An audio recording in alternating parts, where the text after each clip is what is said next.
حضور اکرم صلی اللہ علیہ وسلم فرماتے تھے، حلال کھلا ہوا ہے اور حرام بھی کھلا ہوا ہے، اور ان دونوں کے درمیان بعض چیزیں شبہ کی ہیں جن کو بہت لوگ نہیں جانتے کہ حلال ہیں یا حرام۔ پھر جو کوئی شبہ کی چیزوں سے بھی بچ گیا اس نے اپنے دین اور عزت کو بچا لیا، اور جو کوئی ان شبہ کی چیزوں میں پڑ گیا اس کی مثال اس چرواہے کی ہے جو شاہی محفوظ چراگاہ کے آس پاس اپنے جانوروں کو چرائے۔ وہ قریب ہے کہ کبھی اس چراگاہ کے اندر گھس جائے اور شاہی مجرم قرار پائے۔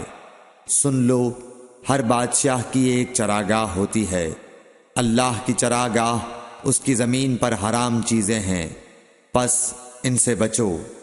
اور سن لو، بدن میں ایک گوشت کا ٹکڑا ہے، جب وہ درست ہوگا سارا بدن درست ہوگا، اور جہاں بگڑا سارا بدن بگڑ گیا۔